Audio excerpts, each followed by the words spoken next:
Hey everybody, we're going to talk about climate control solenoids in this video, but on a slightly unrelated topic. On my video about how to start a Mercedes without a key, Kenneth Sevier, or Seaver, however you say your name, had left this really nice comment. He said, this guy tried to save this car, but he really destroyed it. Okay, well, Kenneth, first of all, I don't think you understand what I was trying to do. I was just drilling out the steering lock mechanism.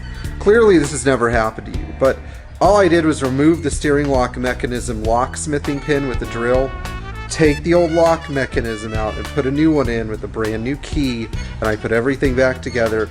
And now, in case you're wondering what happened to the car I quote-unquote destroyed, it went to Poland, and it's getting restored. And I actually put about 300 miles in the car after I put it back together. So, we don't destroy Mercedes here, and if you think we do, then you're a dumbass.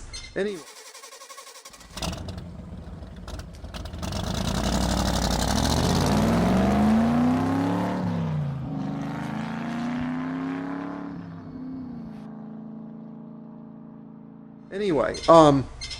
We're going to talk about these.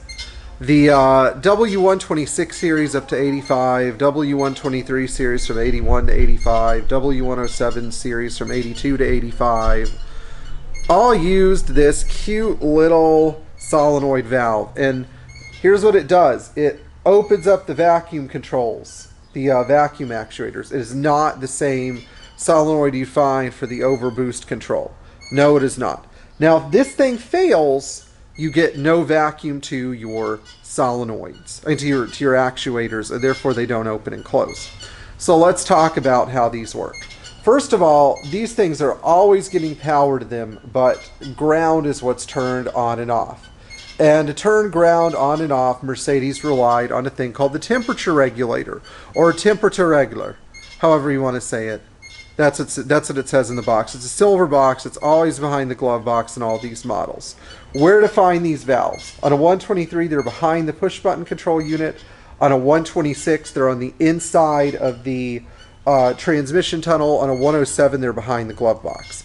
Thankfully, in 86, they transplanted this grid with a large vacuum solenoid grid that had all of these incorporated into it. So if you have a problem, you just replace the whole grid. Maybe it's not such a good thing, but I do like the fact that they took the temperature regulator out of the loop.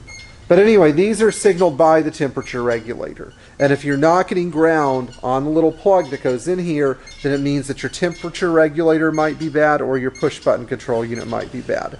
However, in the climate control manual, there's no mention of a temperature regulator.